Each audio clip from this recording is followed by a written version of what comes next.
नमस्कार मित्रों, आप सबका हमारे चैनल में स्वागत है। कहानियों की कड़ी में आज अगली कहानी बैताल 25 की कहानी लेकर आए हैं। आशा करता हूँ कि आप सबको यह कहानी अच्छी लगेगी। बहुत पुरानी बात है। धारा नगरी में गंधर्व सेन नाम के एक राजा राज करते थे। उनकी 4 रानियां तथा 6 लड़के थे। सब के सब बड़े ही चतुर और बलवान थे। उसी में से एक विक्रम थे। संयोग से एक दिन राजा की मृत्यु हो गई और उनकी जगह उनका बड़ा बेटा शंख गद्दी पर बैठा। राजा शंख बड़ा विलासी प्रवृत्ति का था। उसका मन राजकाज में नहीं लगता था। उसके विलासिता के कारण राज्य की स्थिति दिन प्रतिदिन बदतर होने लगी। राजकोष घटने लगा। दुश्मनों की नजरें राज्य पर पड़ने लगी।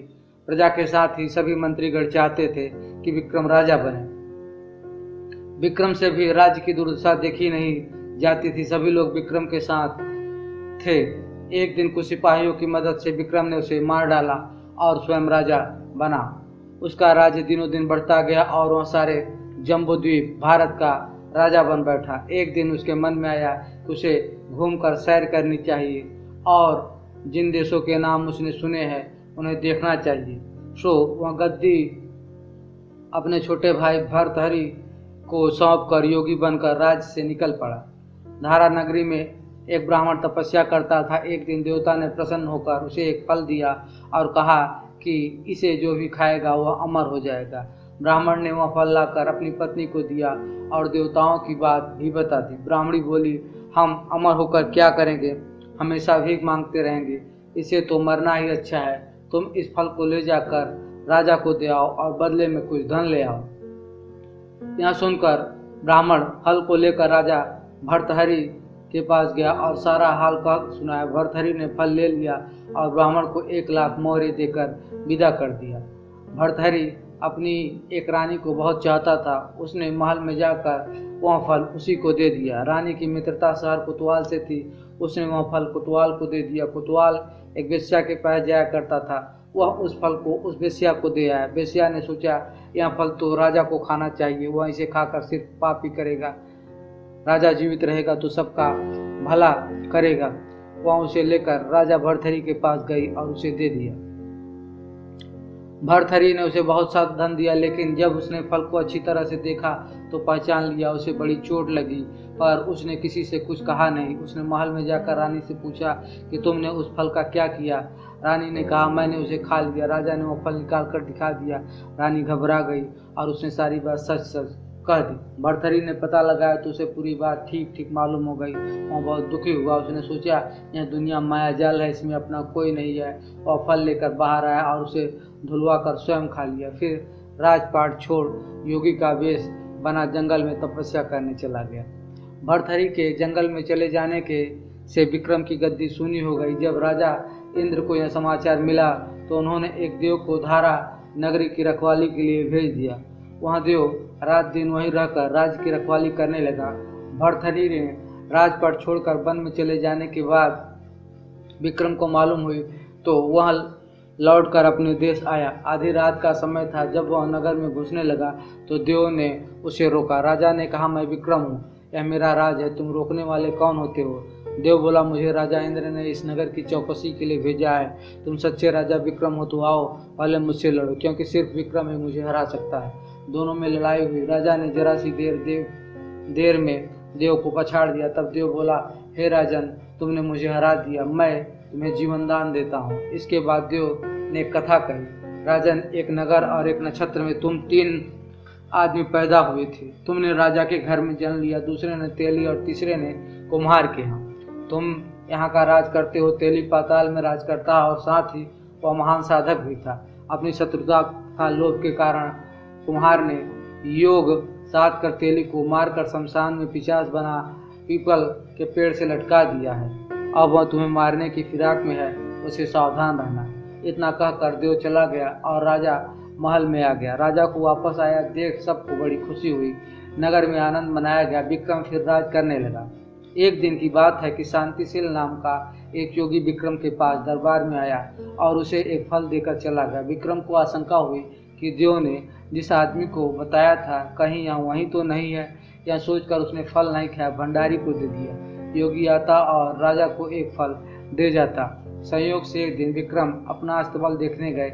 योगी वहीं पहुंचा और फल राजा के हाथ में दे दिया। राजा ने बातों ही बातों में उसे उछाला तो वह हाथ से छूटकर धरती पर गिर पड़ा। उसी समय एक बंदर ने झपट कर उसे उठा लिया और फोड़ डाला। उसमें से एक लाल निकला जिसकी चमक से सबकी आंखें चौधिया गई।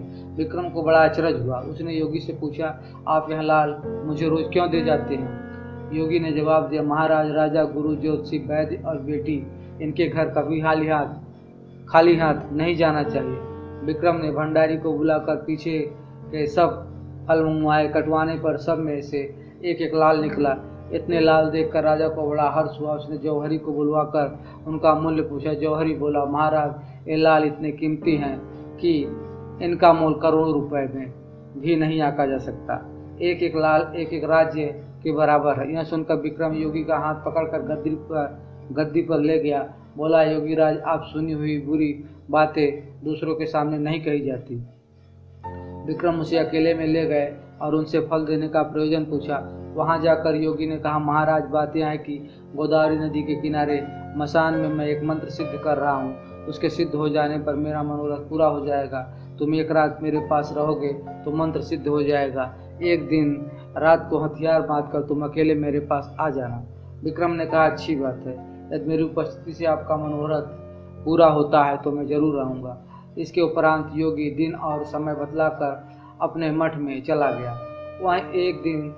वहाँ दिन आने पर विक्रम अकेला वहाँ पहुँचा। योगी ने उसे अपने पास बिठा लिया। थोड़ी देर बैठकर विक्रम ने पूछा, महाराज, मेरे लिए क्या आज्ञा है?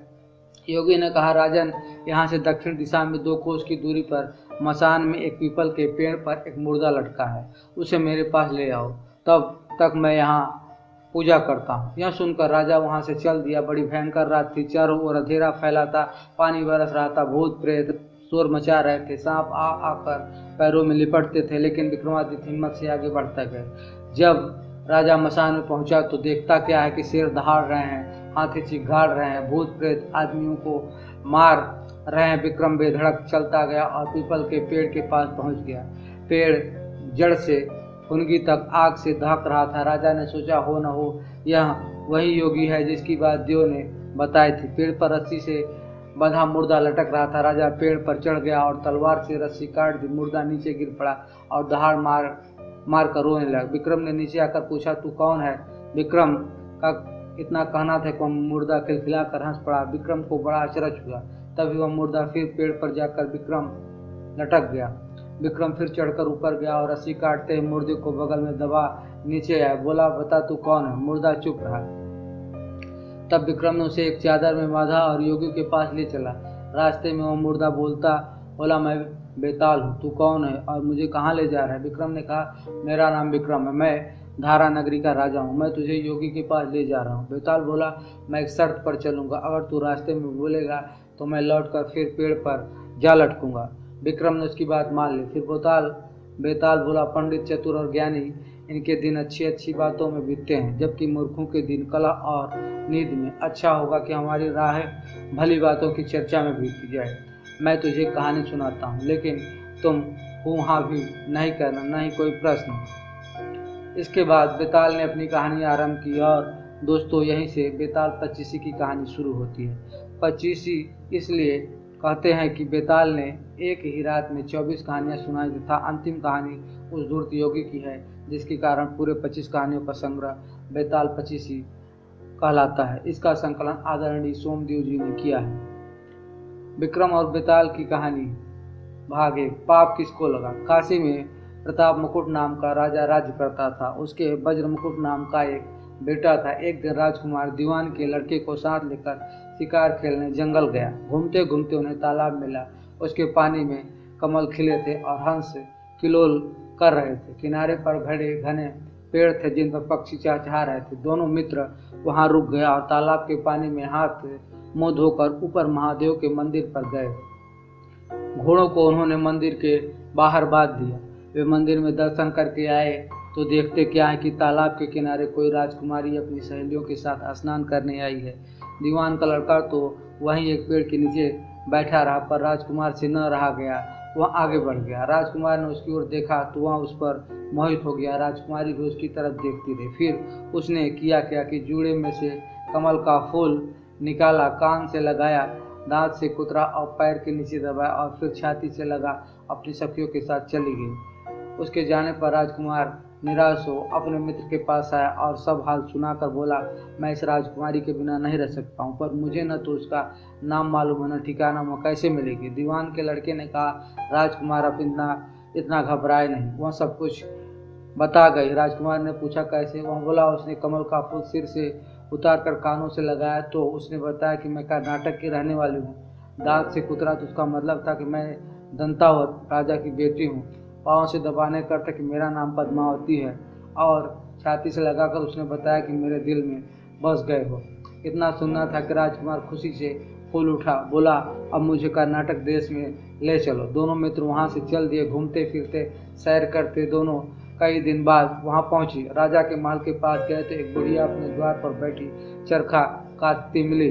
उसके पास जाकर दोनों घोड़े से उतर पड़े और बोले, भाई हम सौदागर हैं, हमारा सामान पीछे आ रहा है, हमें रहने को थोड़ी जगह दे दो। उसकी शक्ल सूरत देखकर और बात सुनकर बुढ़िया के मन में ममता उमड़ आई। बोली, बेटा तुम्हारा घर है, जब तक जी में आए रहो। दोनों वहीं ठहर गए। दीवान के बेटे ने उसे पूछा, माई तुम क्या करते हो? तुम्हारे घर में कौन कौन है? तुम्हारी गुजर कैसे होती है? बुढ़िया ने जवाब दिया, बेटा मेरा एक बेटा है जो राजा की चाकरी में है। मैं राजा की बेटी पद्मावती की धाय थी। बूढ़ी हो जाने से अब घर में रहती हूँ। राजा खाने पीने को दे देता है। दिन में एक बार राजकुमारी को देखने महल में जाती हूँ। राजकुमार ने बुढ़िया को कुछ धन दिया और कहा, माई कल तुम वहाँ जाओ तो राजकुमारी से कह देना कि जेठ सुदी पंचमी को तुम्हें तालाब पर जो राजकुमार मिला था वह आ गया है। अगले दिन जब बुढ़िया राजमहल में गई तो उसने राजकुमार का संदेशा उसे दे दिया। सुनते ही राजकुमारी ने गुस्सा होकर हाथों में चंदन लगाकर उसके गाल पर तमाचा मारा और कहा, मेरे घर से निकल जा। बुढ़िया ने घर आकर सब हाल राजकुमार को कह सुना। राजकुमार हक्का बक्का रह गया। तब उसके मित्र ने कहा, राजकुमार आप घबराए नहीं, उसकी बातों को समझे। उसने 10 उंगलियां सफ़ेद चंदन में डुबोकर गाल पर मारी। इससे उसका मतलब यह है कि अभी 10 रोज चांदनी के हैं, उनके बीतने पर मैं अंधेरी रात में मिलूंगी। 10 दिन के बाद बुढ़िया ने फिर राजकुमारी को खबर दी तो इस बार उसने केसर के रंग में 3 उंगलियां डुबोकर उसके मुंह पर मारी और कहा, भाग यहाँ से। बुढ़िया ने आकर सारी बात सुना दी। राजकुमार शोक से व्याकुल हो गया। दीवान के लड़के ने समझा, इसमें हैरान होने की क्या बात है। उसने कहा कि मुझे मासिक धर्म हो रहा, 3 दिन और ठहरो।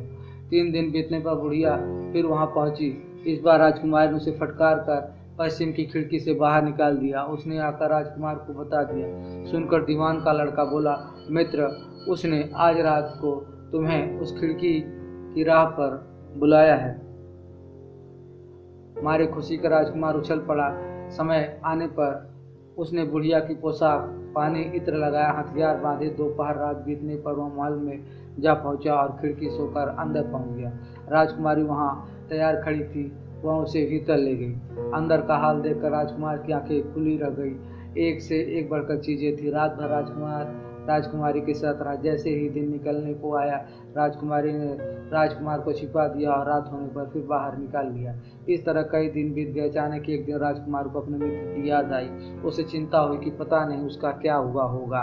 उदास देखकर राजकुमारी ने कारण पूछा तो उसने बता दिया। बोला, वह मेरा बड़ा प्यारा दोस्त है, बड़ा चतुर है, उसकी होशियारी से तो तुम मुझे मिल पाई हो। राजकुमारी ने कहा, मैं उसके लिए बढ़िया बढ़िया भोजन बनवाती हूँ, तुम मुझे खिलाकर तसल्ली देकर लौट आना। खाना के साथ राजकुमार अपने मित्र के पास पहुंचा। वे दिन भर से मिले नहीं थे। राजकुमार ने मिलने पर सारा हाल सुनाकर कहा कि राजकुमारी को मैंने तुम्हारी चतुराई की सारी बातें बता दी, तभी तो उसने यहाँ भोजन बनाकर भेजा। दीवान का लड़का सोच में पड़ गया। उसने कहा, यह तुमने अच्छा नहीं किया। राजकुमारी समझ गई कि जब तक मैं हूँ वह तुम्हें अपने बस में नहीं रख सकती, इसलिए उसने इस खाने में जहर मिला कर भेजा है। यहाँ कहकर दीवान के लड़के ने थाली में से एक लड्डू उठाकर कुत्ते के आगे डाल दिया। खाते ही कुत्ता मर गया। राजकुमार को बड़ा बुरा लगा। उसने कहा, ऐसी स्त्री से भगवान बचाए, मैं अब उसके पास नहीं जाऊंगा। दीवान का बेटा बोला, नहीं, अब ऐसा उपाय करना चाहिए जिससे हम उसे घर ले चलें। आज रात को तुम वहां जाओ, जब राजकुमारी सो जाए तो उसकी बाईं जांघ पर त्रिशूल का निशान बनाकर उसके गहने लेकर चले आना। राजकुमार ने ऐसा किया। उसके आने पर दीवान का बेटा उसे साथ ले योगी का भेष बनाकर मरघट में जा बैठा। राजकुमार से कहा कि तुम एक गहने लेकर बाजार में बेच आओ, कोई पकड़े तो कह देना कि मेरे गुरु के पास चलो और उसे यहाँ ले आना। राजकुमार गहने लेकर शहर गया और महल के पास एक सुनार को उन्हें दिखाया। देखते सुनार ने उन्हें पहचान लिया और कोतवाल के पास ले गया। कोतवाल ने पूछा तो उसने कह दिया कि मेरे गुरु ने मुझे दिया है। गुरु को भी पकड़वा लिया गया। सब राजा के सामने पहुंचे। राजा ने पूछा, योगी महाराज, ये गहने आपको कहाँ से मिल गए? योगी बने दीवान के बेटे ने कहा, महाराज, मैं मसान में काली 14 को डाकनी मंत्र सिद्ध कर रहा था कि डाकनी आई। मैंने उसके गहने उतार लिए और उसकी बाएं जांघ में त्रिशूल का निशान बना दिया है। इतना कहकर राजा महल में गया और उसने रानी से कहा, पद्मावती की बाएं जांघ पर देखो कि त्रिशूल का निशान तो नहीं है। रानी ने देखा तो सही में निशान था। राजा को बड़ा दुख हुआ। बाहर आकर वह योगी को एक को ले जाकर बोला, महाराज, धर्मशास्त्र में खोटी स्त्रियों के लिए क्या दंड है? योगी ने जवाब दिया, राजन, ब्राह्मण, गौ, स्त्री, लड़का और अपने आश्रम में रहने वाले से कोई खोट काम हो जाए तो उसे देश निकाला दे देना चाहिए। यह सुनकर राजा ने पद्मावती को डोले में उठाकर जंगल में छुड़वा दिया। राजकुमार और दीवान का बेटा तो ताक में बैठे थे। राजकुमारी को किली पकड़ साथ ले अपने नगर में लौटे और आनंद से रहने लगे। इतनी बात सुनाकर बेताल बोला, राजन, यह बताओ कि पाप किसको लगा? विक्रम ने कहा, पाप तो राजा को लगा। दीवान के बेटे ने अपने स्वामी का काम किया, कोतवाल ने राजा का कहना माना और राजकुमार ने अपना मनोरथ सिद्ध किया। राजा ने पाप किया जो बिना विचार उसे देश निकाला दे दिया। राजा का इतना कहना था कि बेताल फिर उसी पेड़ पर जा लटका। राजा वापस गया और बेताल को लेकर चल दिया। बेताल बोला, विक्रम, तुम बड़े ही हठी मालूम होते हो, लेकिन कोई बात नहीं, देखता हूँ कितने हठी और कितने धैर्यवान हो। विक्रम और बेताल की कहानी भाग 2। असुंदरी किसे मिलेगी? यमुना के किनारे धर्मस्थान नामक एक नगर था। उस नगर में गणाधिपति नाम का राजा राज्य करता था। उसी में केशव नाम का एक ब्राह्मण भी रहता था। ब्राह्मण यमुना के तट पर जप तप किया करता था। उसकी एक पुत्री थी जिसका नाम मालती था। वह बड़ी रूपवती थी। जब वह ब्याह के योग्य हुई तो उसके माता पिता और भाई को चिंता हुई। संयोग से एक दिन जब ब्राह्मण अपने किसी यजमान की बारात में गया था और भाई पढ़ने गया, तभी उनके घर में एक ब्राह्मण का लड़का है। लड़की की माँ ने उसके रूप और गुण को देखकर उसे कहा, मैं तुमसे अपनी लड़की का ब्याह करूँगी। उधर ब्राह्मण पिता को भी एक दूसरा लड़का मिल गया और उसने उस लड़के को भी यही वचन दे दिया। उधर ब्राह्मण का लड़का जहाँ पढ़ने गया था वहाँ एक लड़के से यही वादा कर आया। कुछ समय बाद बाप बेटे घर में इकट्ठे हुए तो देखते क्या है कि वहाँ एक तीसरा लड़का और मौजूद है। दो उनके साथ आए थे। अब क्या होगा?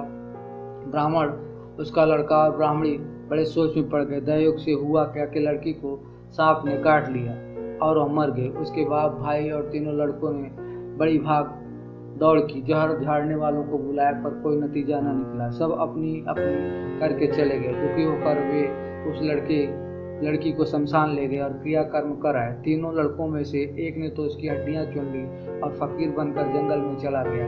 दूसरे ने राख की गठरी बांध ली और झोपड़ी डालकर रहने लगा। तीसरा योगी होकर देश देश घूमने लगा। एक दिन की बात है, वह तीसरा लड़का घूमते घामते किसी नगर में पहुंचा और एक ब्राह्मण के घर भोजन करने बैठा। उस ब्राह्मण का बेटा राजा के यहाँ सैनिक था। भोजन के दौरान ही कुछ सैनिक ब्राह्मण के बेटे की शव लेकर आए और वो सभी घटना ब्राह्मण को बता दे, जिसके कारण उसका बेटा मरा था। ब्राह्मणी रोने लगी। वह योगी भी भोजन छोड़ उठ खड़ा हुआ। ब्राह्मणी का विलाप उसके पति से देखा नहीं गया। ब्राह्मण के पास उसके पूर्वजों की दी हुई संजीवनी विद्या की पोथी थी। ब्राह्मण ने संजीवनी विद्या की पोथी लाकर जैसे ही एक मंत्र पढ़ा, उसका मरा हुआ लड़का फिर से जीवित हो गया।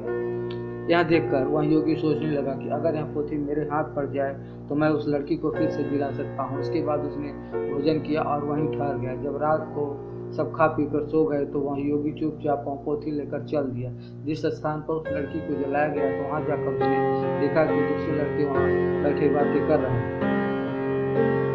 इस लड़के के यहाँ कहने पर कि उसे संजीवनी विद्या की पोथी मिल गई है और वह मंत्र पढ़कर लड़की को जिला सकता है। उन दोनों ने हड्डियां और राख निकाली। ब्राह्मण ने जैसे ही मंत्र पढ़ा और लड़की जी उठी। अब तीनों उसके पीछे आपस में झगड़ने लगे। इतना कहकर बेताल बोला, राजन बताओ क्यों लड़की किसकी स्त्री होनी चाहिए। राजा ने जवाब दिया, जो वहाँ कुटिया बनाकर रहा उसकी। बेताल ने पूछा क्यों। विक्रम बोला, जिसने हड्डियाँ रखी वह तो उसके बेटे के बराबर हुआ, जिसने विद्या सीखकर जीवनदान दिया वहाँ बाप के बराबर हुआ, जो राख लेकर रमा रहा वह उसका हकदार है। विक्रम का यह जवाब सुनकर बेताल ने कहा, तुमने बहुत अच्छा गणित किया, परंतु अपनी शर्त भूल गए। और फिर बेताल पीपल के पेड़ पर जा लटका। विक्रम को फिर लौटना पड़ा और जब वह उसे लेकर चला तो बेताल ने फिर एक कहानी सुनाई। विक्रम और बेताल की कहानी भाग 3। पुण्य किसका अधिक। वर्धमान नाम के एक नगर में रूपसेन नाम का एक दयालु और न्यायप्रिय राजा राज्य करता था। एक दिन उसके यहाँ परिवार बीरवर नाम का एक राजपूत नौकरी के लिए आया। राजा ने उससे पूछा कि उसे खर्च के लिए क्या चाहिए, तो उसने जवाब दिया, 1000 तोले सोना। सुनकर सबको बड़ा आश्चर्य हुआ। राजा ने पूछा, तुम्हारे साथ कौन कौन है। उसने जवाब दिया, मेरी स्त्री, बेटा और बेटी। राजा को और भी अचंभा हुआ, आखिर 4 जने इतने धन का क्या करोगे। फिर भी राजा ने सोचा जरूर कोई कारण होगा और उसने उसकी बात मान ली। उस दिन से बीरवर रोज 1000 तोले सोना भंडारी से लेकर अपने घर आता, उसमें से आधा ब्राह्मण में बांट देता, बाकी की 2 हिस्से करके मेहमान बैरागियों और सन्यासियों को देता और दूसरे से भोजन बनवाकर अपने पहले गरीबों को खिलाता, उसके बाद जो बचता उसे स्त्री बच्चे को खिलाता, आप खाता। काम यह था कि शाम होते ही ढाल तलवार लेकर राजा के पलंग की चौकीदारी करता। राजा को जब कभी रात को जरूरत होती वहाँ हाजिर रहता। एक दिन आधी रात के समय राजा को मरघट की ओर से किसी के रोने की आवाज़ आई। उसने बीरवर को पुकारा तो वहाँ गया। राजा ने कहा, जाओ पता लगा कर आओ कि इतनी रात हो गई, यहाँ कौन रो रहा है और क्यों रो रहा है। बीरवर तत्काल वहाँ से चल दिया। मरघट में जाकर देखता क्या है कि सिर से पांव तक एक स्त्री गाने से लदी, कभी नाचती है कभी कूदती है और सिर पीट पीट कर रोती है, लेकिन उसकी आंखों में से एक बूंद आंसू नहीं निकलते। बीरवर ने पूछा, तुम कौन हो और क्यों रोती हो। उसने कहा, मैं राजा राजलक्ष्मी हूँ। रोती इसलिए हूँ कि राजा रूपसेन के घर में खोटे काम होते, इसलिए वहाँ दरिद्रता का डेरा पड़ने वाला है। मैं वहाँ से चली जाऊंगी और राजा दुखी होकर 1 महीने में मर जाएगा। सुनकर बीरवर ने पूछा, इससे बचने का कोई उपाय है। स्त्री बोली, हाँ, यहाँ से पूरब में 1 योजन पर एक देवी का मंदिर है। अगर तुम उस देवी पर अपने बेटे का शीश चढ़ा दो तो विपदा टल सकते। फिर राजा 100 वर्ष तक बेखटके राज करेगा। बीरवर घर आया और अपनी स्त्री को जगाकर सब हाल कहा। स्त्री ने बेटे को जगाया, बेटी भी जाग पड़ी। जब बालक ने बात सुनी तो वह खुश होकर बोला, आप मेरा शीश काट कर जरूर चढ़ा दें। एक तो आपकी आज्ञा, दूसरे स्वामी का काम, तीसरे यहाँ देवता पर चढ़े, इससे बढ़कर बात और क्या होगी। आप जल्दी करें। बीरवर ने अपनी स्त्री से कहा, अब तुम बताओ। स्त्री बोली, स्त्री का धर्म पति की सेवा करने में निदान। चारों जने देवी के मंदिर पहुंचे। बीरवर ने हाथ जोड़कर कहा, हे देवी, मैं अपने बेटे की बलि देता हूँ, मेरे राजा की 100 वर्ष की उम्र हो। इतना कहकर उसने इतने जोर से खांडा मारा कि लड़के का शीश धड़ से अलग हो गया। भाई का यह हाल देखकर बहन ने भी खांड से अपना सिर अलग कर डाला। बेटा बेटी चले गए तो दुखी माँ ने भी उन्हीं का रास्ता पकड़ा और अपनी गर्दन काट दी। बीरवर ने सोचा कि घर में कोई नहीं रहा तो मैं जीकर क्या करूँगा। उसने भी अपना सिर काट डाला। राजा को जब यह मालूम हुआ तो वह वहाँ से आया। उसे बड़ा दुख हुआ कि उसके लिए 4 प्राणियों की जान चली गई। वह सोचने लगा कि ऐसा राज करने से धिक्कार है। यह सोच उसने तलवार उठा ली और जैसे ही अपना सिर काटने को हुआ, देवी ने प्रकट होकर उसका हाथ पकड़ लिया। बोली, राजन, मैं तेरे साहस से प्रसन्न हूँ, तू जो वर मांगेगा सो दूंगी। राजा ने कहा, देवी तुम प्रसन्न हो तो इन 4 को जिला दो। देवी ने अमृत छिड़क कर उन 4 को फिर से जिला दिया। इतना कहकर बेताल बोला, विक्रम बताओ, सबसे ज्यादा पुण्य किसका हुआ। विक्रम बोला, राजा का। बेताल ने पूछा, क्यों। विक्रम ने कहा, इसलिए कि स्वामी के लिए चाकर का प्राण देना धर्म है, लेकिन चाकर के लिए राजा का राजपट को छोड़ जान को तिनके के समान समझ कर देने को तैयार हो जाना बहुत बड़ी बात है। यह सुन बेताल गायब हो गया और पेड़ पर जाकर विक्रम लटक गया। विक्रम दौड़ा दौड़ा वहाँ पहुँचा और उसे फिर पकड़ लाया तो बेताल ने चौथी कहानी कही। विक्रम और बेताल कहानी भाग 4। स्त्री पुरुष में ज्यादा पापी कौन। भोगवती नाम की एक नगरी थी, उसमें राजा रूपसेन राज करता था। उसके पास चिंतामणि नाम का एक तोता था। एक दिन राजा ने उससे पूछा, हमारा ब्याह किसके साथ होगा?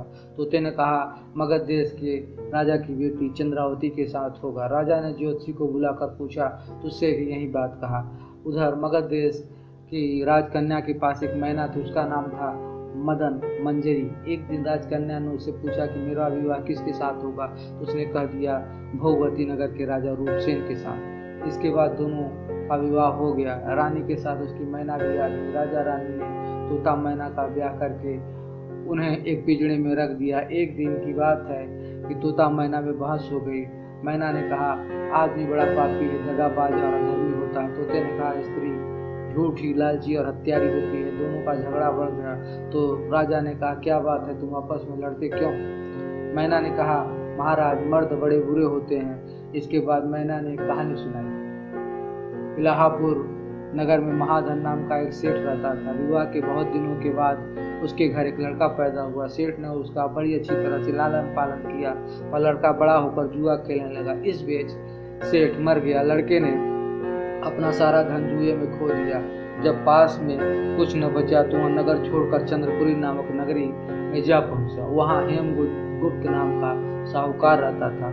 उसके पास जाकर उसने अपने पिता का परिचय दिया और कहा कि मैं जहाज लेकर सौदागरी करने गया था, माल बेचा, धन कमाया, लेकिन लौटते समय समुद्र में ऐसा तूफान आया कि जहाज डूब गया और मैं जैसे तैसे बचकर यहाँ आ गया।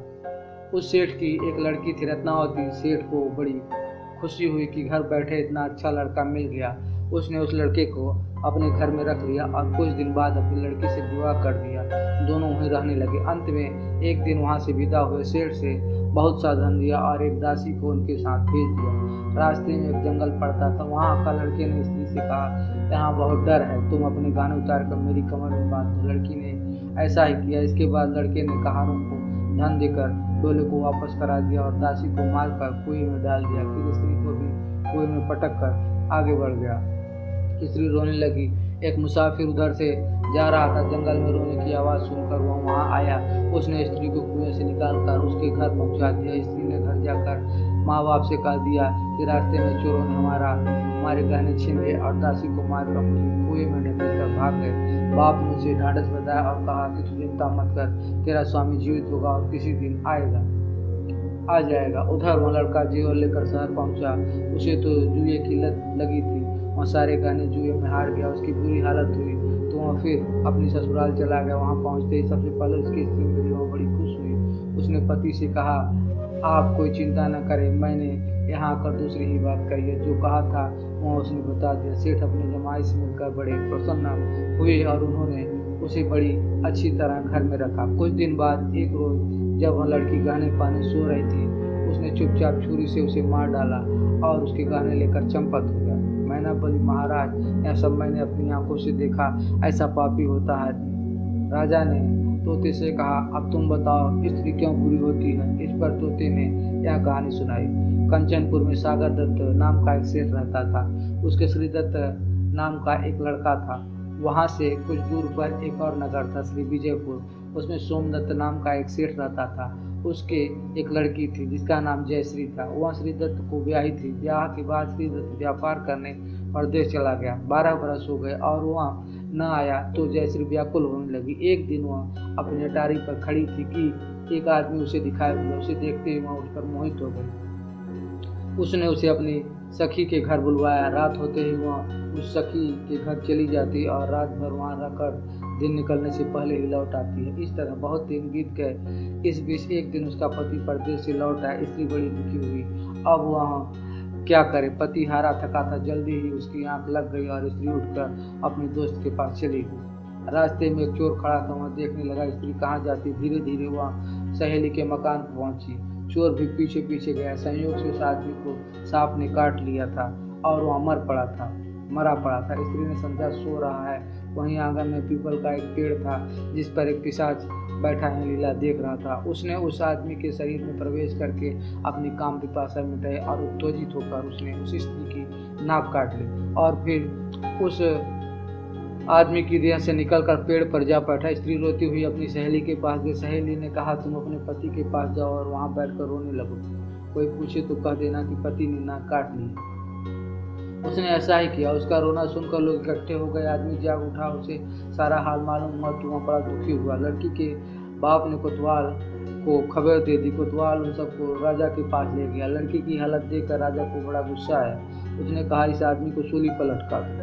वह चोर वहाँ खड़ा था। जब उसने देखा कि एक बेकसूर आदमी को सूली पर लटकाया जा रहा है तो उसने राजा के सामने जाकर सब हाल सच सच बता दिया। बोला, अगर मेरी बात का विश्वास न हो तो जाकर देख लीजिए, उस आदमी के मुंह में अभी भी स्त्री की नाक है। राजा ने दिखाया तो बात सच निकली। इतना कहकर तोता बोला, हे राजा, स्त्रियां ऐसी होती हैं। राजा ने उस स्त्री का सिर मुड़वाकर गधे पर चढ़ाकर नगर में घुमाया और शहर से बाहर छुड़वा दिया। यह कहानी सुनाकर बेताल बोला, विक्रम, अब तुम फैसला करो, बताओ कि दोनों में ज्यादा पापी कौन है। राजा ने कहा, स्त्री। बेताल ने पूछा, कैसे? विक्रम ने कहा, मर्द कैसा ही दुष्ट हो, उसे धर्म का थोड़ा बहुत विचार रहता ही है, स्त्री को नहीं रहता।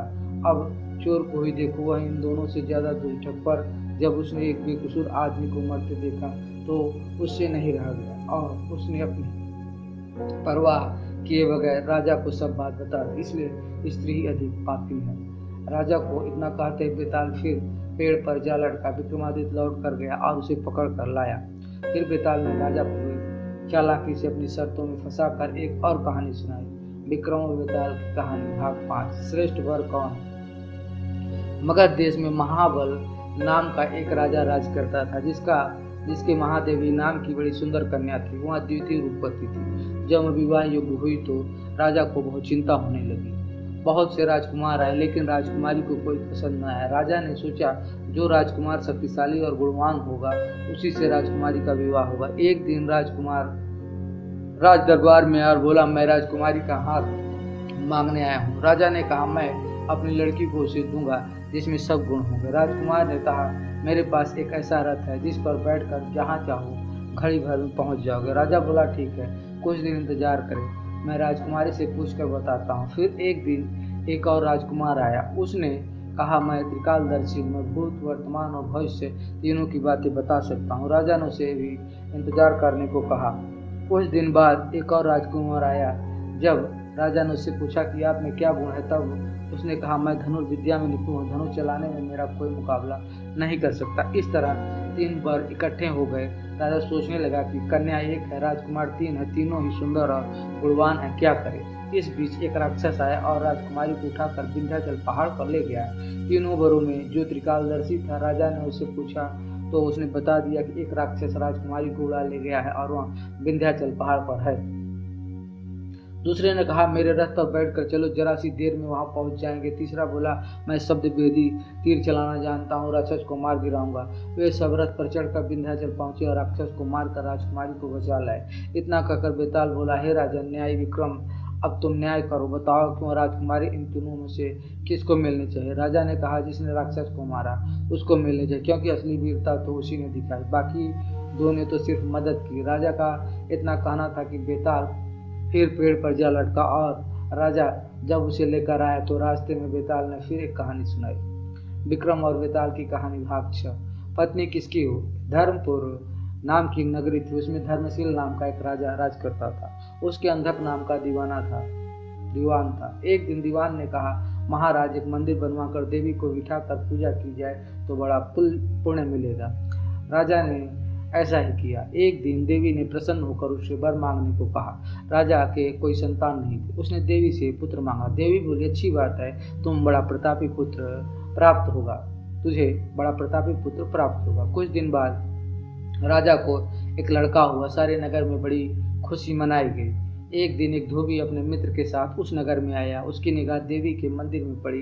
उसने देवी को प्रणाम करने का इरादा किया। उसी समय उसे एक धोबी की लड़की दिखाई दी जो बड़ी सुंदर थी। उसे देखकर वह इतना पागल हो गया कि उसने मंदिर में जाकर देवी से प्रार्थना की, हे देवी, यह लड़की मुझे मिल जाए, अगर मिल गई तो मैं अपना सिर तुझ पर चढ़ा दूंगा। इसके बाद वह हर घड़ी बेचैन रहने लगा। उसके मित्र ने उसके पिता से सारा हाल कहा। अपने बेटे की यह हालत देखकर वह लड़की के पिता के पास गया और उसके अनुरोध करने पर दोनों का विवाह हो गया। विवाह के कुछ दिन बाद लड़की के पिता के यहाँ उत्सव हुआ। इसमें शामिल होने के लिए न्योता आया।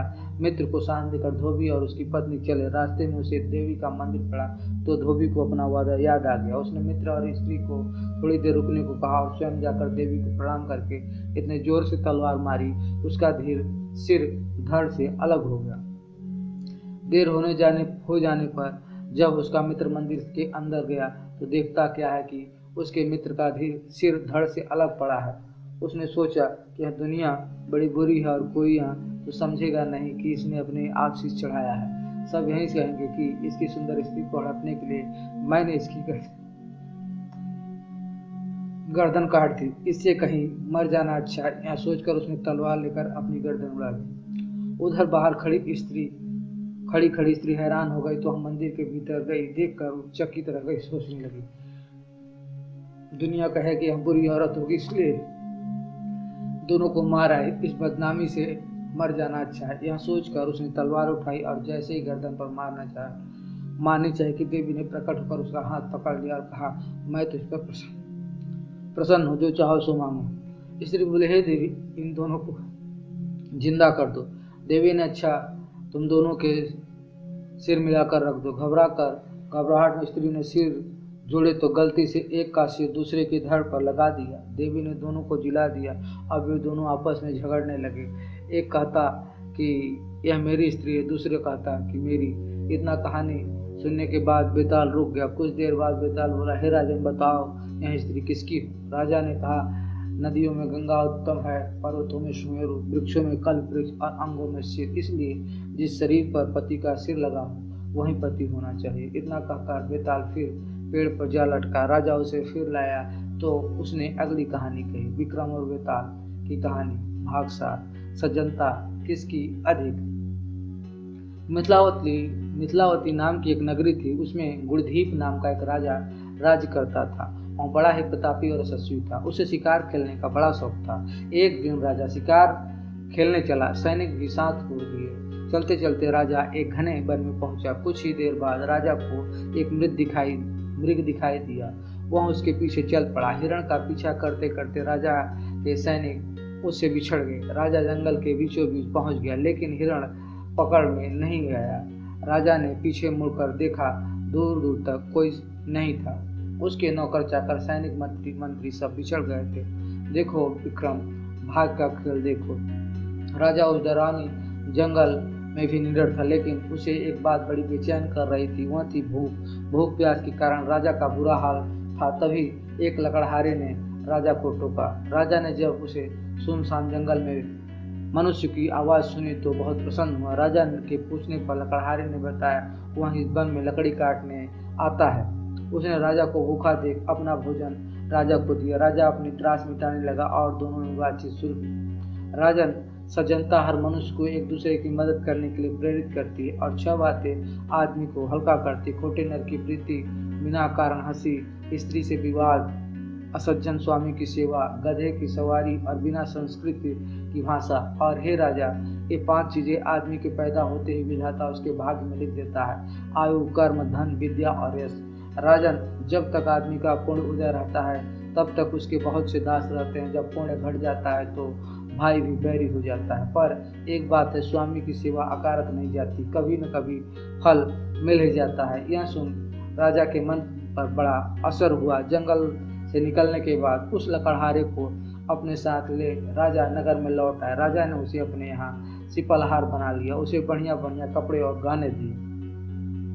एक दिन वह सिपहसालार किसी काम से कहीं गया। रास्ते में उसे देवी का मंदिर मिला। उसने अंदर जाकर देवी की पूजा की। जब वह बाहर निकला तो देखता क्या है, उसके पीछे एक सुंदर स्त्री चली आ रही है। वह उसे देखते ही उसकी ओर आकर्षित हो गया। स्त्री ने कहा, पहले तुम कुंड में स्नान कराओ, फिर जो कहोगे सो करूंगी। इतना सुनकर सिपहसालार कपड़े उतारकर जैसे ही कुंड में घुसा और गोता लगाया कि अपने नगर में पहुंच गया। उसने जाकर राजा को सारा हाल कह सुनाया। राजा ने कहा, अचरज, मुझे भी दिखाओ। दोनों घोड़ा पर सवार होकर देवी के मंदिर पर आ गया। अंदर जाकर दर्शन किए और जैसे ही बाहर निकले कि वह स्त्री प्रकट हो गई। राजा को देखते बोली, महाराज, मैं आपके रूप पर मुग्ध हूँ, आप जो कहेंगे वही करूंगी। राजा भी उस रूपवती पर मुग्ध हो गए थे। राजा ने संभल कर कहा, ऐसी बात है तो तू मेरे इस सेवक से विवाह कर ले। स्त्री बोली, यह नहीं हो सकता, मैं तो तुम्हें चाहती हूँ। राजा ने कहा, सज्जन लोग जो कहते हैं उसे निभाते हैं, तुम अपने वचन का पालन करो। इसके बाद राजा ने उसका विवाह अपने सेवक से करा दिया। इतना कहकर बेताल बोला, हे राजा ने बताओ कि राजा और सेवक दोनों में से किसका काम बड़ा है, किसकी सज्जनता अधिक है। राजा ने कहा, नौकर का। बेताल ने पूछा, सो कैसे? राजा बोला, उपकार करना राजा का तो धर्म ही था, इसलिए उसके उपकार करने में कोई खास बात नहीं हुई। लेकिन जिसका धर्म नहीं था उसने उपकार किया तो उसका काम बढ़कर हुआ, इसलिए लकड़हारा की सज्जनता ज्यादा है। इतना सुनकर बेताल फिर पेड़ पर जा लटका और राजा जब उसे पुनः लेकर चला तो उसने राजा को राह में फिर एक कहानी सुनाई। विक्रम और बेताल की कहानी भाग 8। 3 अजूबे। अंग देश में एक गांव में एक धनी ब्राह्मण रहता था। उसके 3 पुत्र थे। एक बार ब्राह्मण ने एक यज्ञ करना चाहा। उसके लिए एक समुद्री कछुए की जरूरत थी। उसने तीनों भाइयों को कछुआ लाने को कहा। वे तीनों समुद्र पर चले पहुंचे। वहां उन्हें एक कछुआ मिल गया। बड़े ने कहा, मैं भोजन चंग हूँ, इसलिए कछुए को नहीं छूऊंगा। मझला बोला, मैं नारी चंग हूँ, मैं नहीं ले जाऊंगा। सबसे छोटा बोला, मैं सया चंग हूँ, सो मैं नहीं ले जाऊंगा। वे तीनों इस बहस में पड़ गए कि उनमें कौन बढ़कर है। वे आपस में इसका फैसला न कर सके तो राजा के पास पहुंचे। राजा ने कहा, आप लोग रुके, मैं तीनों की अलग अलग जांच करूंगा। इसके बाद राजा ने बढ़िया भोजन तैयार कराया और तीनों खाने पर बैठे। सबसे बड़े ने कहा, मैं खाना नहीं खाऊंगा, इसमें मुर्दे की गंध आती है। वहाँ उठकर चला। राजा ने पता लगाया तो मालूम हुआ कि वह भोजन शमशान के पास के खेत का बना था। राजा ने कहा, तुम सचमुच भोजन चंग हो, तुम्हें भोजन की पहचान है। रात के समय राजा ने एक सुंदर स्त्री को मझले भाई के पास भेजा। जब ही वह वहां पहुंची कि मझले भाई ने कहा, इसे हटाओ यहाँ से, इसके शरीर से बकरी के दूध की गंध आती है। राजा ने सुनकर पता लगाया तो मालूम हुआ कि वह स्त्री बचपन में बकरी के दूध पर पली थी। राजा बड़ा खुश हुआ और बोला, तुम सचमुच नारी चंग हो। इसके बाद उसने तीसरे भाई को सोने के लिए 7 गद्दों का पलंग दिया। जैसे ही वह उस पर लेटा एकदम चीख कर उठ बैठा। लोगों ने देखा उसकी पीठ पर एक लाल रेखा खींची थी। राजा को खबर मिली तो उसने बिछौने को दिखवाया। 7 गद्दों के नीचे उसमें एक बाल निकला। उसी से उसकी पीठ पर लाल लकीर हो गई थी। राजा को बड़ा आश्चर्य हुआ। उसने तीनों को 1-1 लाख रुपया दी। अब वे तीनों कछुए को ले जाना भूल गए, वहीं आनंद से रहने लगे। इतना कहकर बेताल बोला, हे राजन, तुम बताओ उन तीनों में से बढ़कर कौन था? राजा ने कहा, मेरे विचार से सबसे बढ़कर सया चंग था, क्योंकि उसकी पीठ पर बाल का निशान दिखाई दिया और ढूंढने पर बिस्तर में बाल भी पाया गया। बाकी 2 के बारे में तो यह कहा जा सकता है कि उन्होंने किसी से पूछ कर जान लिया होगा। इतना सुनते ही बेताल फिर पेड़ पर जा लटका। राजा लौटकर वहां गया और उसे लेकर लौटा तो उसने अगली कहानी कही। विक्रम और बेताल की कहानी भाग 9। उत्तमबर कौन। चंपापुर नाम का एक नगर था जिसमें चंपकेश्वर नाम का राजा राज करता था। उसके सुलोचना नाम की रानी थी और शशिबाला नाम की लड़की थी। राजकुमारी यथा नाम तथा गुण थी। जब वह बड़ी हुई तो उसका रूप और निखर गया। उसके यौवन के चर्चे दूर दूर तक होने लगे। राजा और रानी को उसके विवाह की चिंता हुई। चारों ओर इसकी खबर फैल गई। आस पड़ोस के देश से रिश्ते आने लगे। दूर दराज के बहुत से राजाओं ने अपनी अपनी तस्वीरें बनवा कर भेजी, पर राजकुमारी ने किसी को भी पसंद न किया। राजा ने कहा, बेटी कहो तो स्वयंवर करूं, लेकिन वह राजी नहीं हुई। आखिर राजा ने तय किया कि वह उसका विवाह उस आदमी के साथ करेगा जो रूप, बल और ज्ञान इन तीनों में बढ़ा चढ़ा होगा। संयोगवश एक दिन राजा के पास 4 देश के 4 वर आए। वैशाली के राजकुमार ने कहा, मेरे जैसा रेशम का वस्त्र कोई तैयार नहीं कर सकता। मैं कपड़ा बनाकर 5 लाख में बेचता हूँ। इस विद्या को मेरे अलावा और कोई नहीं जानता। और उसने राजा को कई रेशमी वस्त्र दिए। सभी वस्त्रों की चमक दमक देखकर राजा आश्चर्यचकित रह गए। अवंती के राजकुमार ने कहा, मैं जल थल के पशुओं की भाषा जानता हूँ, इसके साथ मैं शरीर के सभी अंगों के बारे में भी जानता हूँ। राजकुमारी को कभी शारीरिक कष्ट नहीं होगा। चोल देश के राजकुमार ने कहा, मैं शब्द वेदी तीर चलाना जानता हूँ। धनुर्विद्या में मुझे कोई परास्त नहीं कर सकता है। बंग देश के राजकुमार ने कहा, मैं इतना शास्त्र पढ़ा हूँ कि मेरा कोई मुकाबला नहीं कर सकता। मुझे वेदों तथा पुराणों से लेकर गीता तक सभी कंठस्थ है। चारों की बातें सुनकर राजा सोच में पड़ गया। सुंदरता में भी एक से बढ़कर एक थे। उसने राजकुमारी को बुलाकर उनके गुण और रूप का वर्णन किया, पर वह चुप रही। इतना कहकर बेताल बोला, राजन तुम बताओ कि राजकुमारी को किससे विवाह करना चाहिए। नहीं बताओगे तुम्हारी खोपड़ी फट जाएगी, ये मेरा श्राप है। विक्रम बोला, जो कपड़ा बनाकर बेचता है वह शूद्र है, जो पशुओं की भाषा तथा शरीर के अंगों की जानकारी रखता है वह वैश्य है, जो शास्त्र पढ़ा हुआ ब्राह्मण है, पर जो शब्द भेदी तीर चलाना जानता है वह राजकुमारी का सजाती है और उसके योग्य है। राजकुमारी उसी से को मिलनी चाहिए। राजा के इतना कहते ही बेताल भयानक अट्टहास करते हुए गायब हो गया। विक्रम फिर उसके पीछे पीछे पीपल के पेड़ की तरफ चल पड़े। विक्रम और बेताल कहानी भाग 10। त्याग किसका बड़ा है। गांधार देश में ब्रह्मदत्त नाम का एक राजा राज्य करता था। उसके राज्य में एक वैश्य था जिसका नाम हिरण्यदत्त था। उसके मदन सेना नाम की एक कन्या थी। एक दिन मदन सेना अपनी सखियों के साथ बाग में गई। वहां संयोग से सोमदत्त नामक सेठ का लड़का धर्मदत्त अपने मित्र के साथ आया हुआ था। वह मदन सेना को देखते उस पर ऐसा मोहित हुआ कि उससे प्रेम करने लगा। घर लौटकर वह सारी रात उसके लिए बेचैन रहा। अगले दिन वह फिर बाग में गया। मदन सेना वहां अकेली बैठी थी। उसके पास जाकर धर्मदत्त ने अपने प्रेम का प्रस्ताव रखा, परंतु मदन सेना ने इनकार कर दिया। बहुत कहने पर भी जब मदन सेना न मानी तब उसने कहा, तुम मुझसे प्यार नहीं करोगी तो मैं प्राण दे दूंगा। और प्राण ही बह रही एक नदी में कूद गया और पास ही बह रही एक नदी में कूद गया। कुछ देर तक तो मदन सेना सोचती रही कि जब डूबने लगेगा तो खुद तैरकर बाहर निकल आएगा, लेकिन जब युवक डूबने के पश्चात भी तैरकर बाहर नहीं आया तब मदन सेना नदी में कूद पड़ी और उस युवक को बचा लाई। तुम कितने मूर्ख हो, यदि नदी में डूब जाते तो तुम तैरकर बाहर क्यों नहीं आए। मैं तुम्हारे बिना जीवित नहीं रह सकता, मैं मरने के लिए ही कूदा था, मुझे तैरना नहीं आता। मदन सेना का हृदय द्रवित हो गया। वो कुछ न बोल सके। फिर धर्मदत्त बोला, मदन सेना मैं तुमसे बहुत प्रेम करता हूँ, मैं पूर्णिमा के दिन तुम्हारी प्रतीक्षा करूंगा, तुम आओगी। यदि ईश्वर ने चाहा तो जरूर आऊंगी। इतना कहकर मदन सेना चली गई। उधर मदन सेना को देखने उसके घर लड़के वाले आए हुए थे। मदन सेना के माता पिता को लड़का बहुत पसंद था और उन सभी को मदन सेना बात कुछ ऐसी थी कि लड़के की दादी का अंत समय निकट था और वो मरने से पहले अपने पोते का विवाह होते देखना चाहती। इसलिए आनंद फानंद में 2 दिनों में ही विवाह संपन्न करने का फैसला लिया गया। मदन सेना अपने माता पिता की इच्छा को इनकार न कर सकी। उसका विवाह हो गया और वह जब अपने पति के पास गई तो उदास होकर बोली, आप मुझ पर विश्वास करें और मुझे अभयदान देने तो एक बात कहूँगी। पति ने विश्वास दिलाया तो उसने सारी बात कह सुनाई।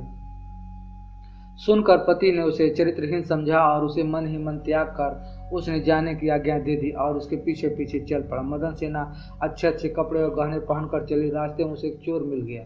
उसने उसका आंचल पकड़ लिया। मदन सेना ने कहा, तुम मुझे छोड़ दो, मेरे गहने लेना चाहते हो तो ले लो।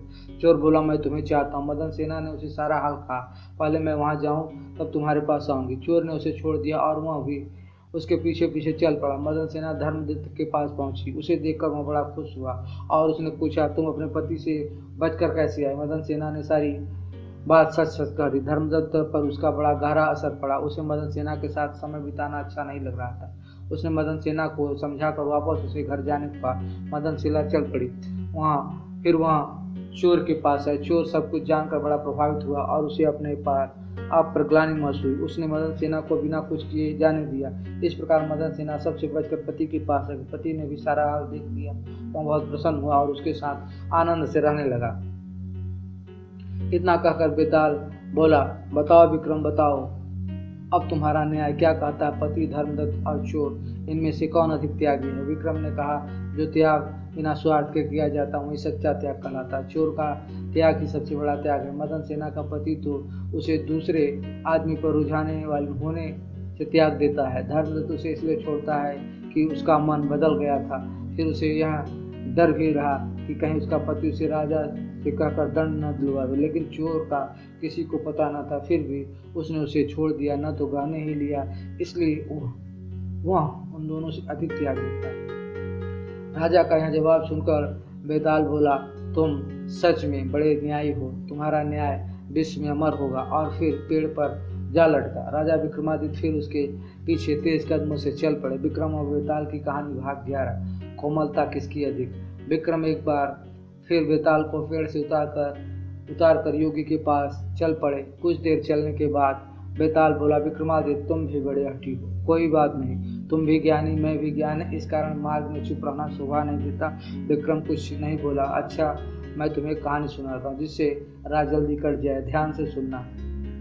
गौड़ देश का राजा गुणशेखर बड़ा प्रतापी था। उसका यश दूर दूर तक फैला हुआ था। उसके 4 सुंदर कन्याएं थी। वो चारों इतनी नाजुक और कोमल थी कि कभी कभी राजा भी परेशान हो जाया करता था। जो सबसे बड़ी थी उसका यह हाल था कि चांदनी रात का प्रकाश भी शरीर पर पड़ जाए तो फफोले उगाए। दूसरी को यदि गुलाब के फूल से भी मार दिया जाए तो गुलाब शरीर के जिस अंग से टकराता वहीं से खून निकलने लग जाता। तीसरी राजकुमारी इतनी कोमल थी कि यदि कोई उसके सामने थोड़ा जोर से भी बोल देता तो वह आवाज़ मात्र से बेहोश हो जाया करती थी। और सबसे छोटी वाली का हाल दूसरी राजकुमारी जैसे ही था, लेकिन उसमें एक अलग गुण था कि वह किसी भिखारी या गरीब को देख लेती तो उससे रहा नहीं जाता और कुछ न कुछ जरूर दान कर देती थी। जो भी इन राजकुमारियों के कोमलता के बारे में सुनता आश्चर्य करता। जैसे जैसे कन्याएं बड़ी होती राजा को उनके विवाह की चिंता बढ़ने लगी। कई राजकुमार उनसे विवाह करने की इच्छुक हो गए।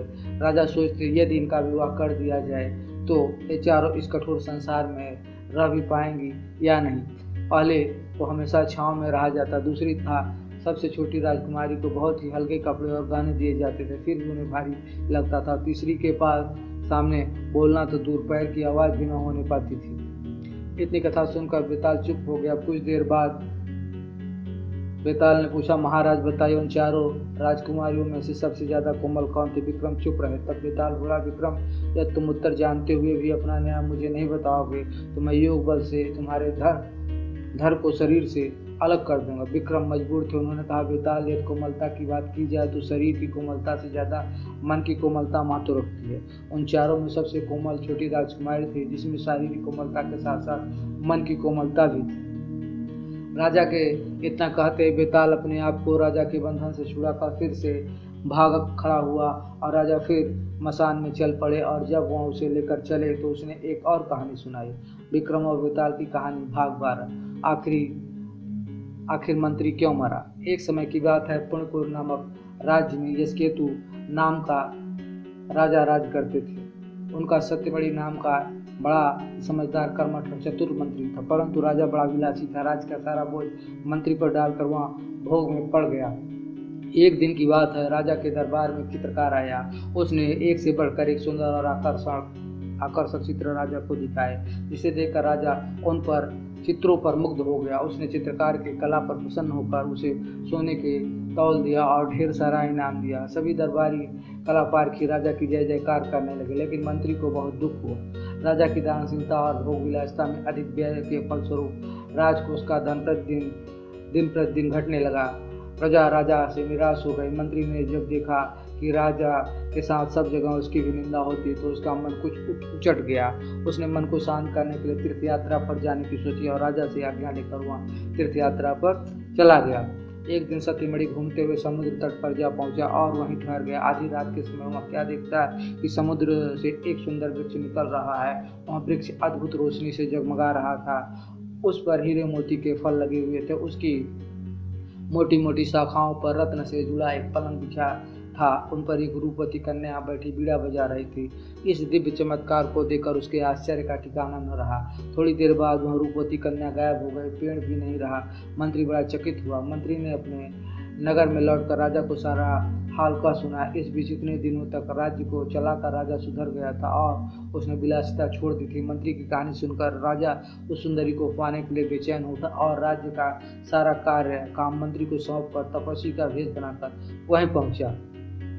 पहुंचने पर उसे वहीं वृक्ष और बीड़ा बजाती कन्या दिखाई दी। राजा जब तैरकर उस कन्या के पास पहुंचा तो कन्या ने राजा से पूछा, तुम कौन हो? राजा ने अपना परिचय दे दिया और उससे विवाह का प्रस्ताव रखा। कन्या बोली, मैं गंधर्व विद्याधर की कन्या हूँ, मृगांकोती मेरा नाम है। आप जैसे गुणवान और शक्तिशाली राजा से विवाह करके मैं स्वयं भाग्यशाली समझूंगी, लेकिन मेरी एक शर्त है। राजा ने उससे शर्त पूछा। कन्या ने यह शर्त रखी कि हर महीने शुक्ल पक्ष की चतुर्दशी की रात को एक राक्षस उसे अपने देश में बस में कर लेता है और निकल जाता है। आपको पहले उस राक्षस को खत्म करना होगा। राजा ने शर्त मान ली। इसके बाद शुक्ल पक्ष की चतुर्दशी आई तो राजा छिपकर उस राक्षस का इंतजार करने लगा। अचानक राजा ने देखा कि एक राक्षस निकला और उसने मृगांकवती को निगल लिया। राजा को बड़ा गुस्सा आया और उसने अपनी दुधारी तलवार से राक्षस का सिर काट डाला। मृगांकवती उसके पेट से जीवित निकल आई। राजा ने उससे पूछा कि यह क्या माजरा है, तो उसने कहा, महाराज, मेरे पिता मेरे बिना भोजन नहीं करते थे। मैं अष्टमी और चतुर्दशी के दिन शिव पूजा यहाँ करने आती थी। एक दिन पूजा में मुझे बहुत देर हो गई। पिता को भूखा रहना पड़ा। देर से जब मैं घर लौटी तो उन्होंने गुस्से में मुझे श्राप दे दिया कि चतुर्दशी के दिन जब मैं पूजन के लिए आया करूँगी तो एक राक्षस मुझे निकल जाया करेगा और मैं उसका पेट चीर कर निकला करूँगी। जब मैंने उनसे साफ छुड़ाने के लिए बहुत अन्य की तो बोले, जब पूरे देश का राजा तेरा पति बनेगा और तुझे राक्षस से निकली जाते देखेगा तो वह राक्षस को मार देगा, तब तेरे श्राप का अंत होगा। इसके बाद राजा उसे लेकर नगर में आया तथा अपने मंत्री को धूमधाम से विवाह की तैयारी करवाने को कहा। उसने सभी देशों के राजाओं को विशेष आमंत्रण भेजे, बड़े बड़े यज्ञों का आयोजन की तैयारी करने को कहा और देश के सुप्रसिद्ध कलाकारों, नृत्यंगनाओं, नाटककारों, संगीतकारों इत्यादि को सम्मान पूर्वक बुलाने को कहा तथा उत्तम विश्राम गृह बनवाने को कहा। साथ ही रानी के लिए एक नया महल बनवाने को कहा। मंत्री ने जब यह सब सुना तो उसका हृदय फट गया और वह स्वर्ग से हार गया। इतना कहकर बेताल ने पूछा, हे राजन, यह बताओ कि स्वामी की इतनी खुशी के समय उसे ऐसा क्या दुख हुआ कि मंत्री का हृदय फट गया और वह मर गया। विक्रम ने कहा, सुन बेताल, मंत्री का हृदय इसलिए फट गया कि उसने सोचा राजा फिर स्त्री के चक्कर में पड़ गया और उसके भोग विलास के कारण फिर राज्य की दुर्दशा होगी। अच्छा होगा ये बात मैं राजा को न बताता। विक्रम का इतना कहना था कि बेताल बोला, राजन, तुम्हें पहली शर्त याद है न? लो, अब मैं चला। और बेताल फिर पेड़ पर जा लटका। राजा विक्रम तेजी से उसके पीछे चल पड़े। इस तरह से इस कहानी का जो है अगला भाग हम अगले उसमें देखेंगे। धन्यवाद। आप चैनल को लाइक, सब्सक्राइब और शेयर करें।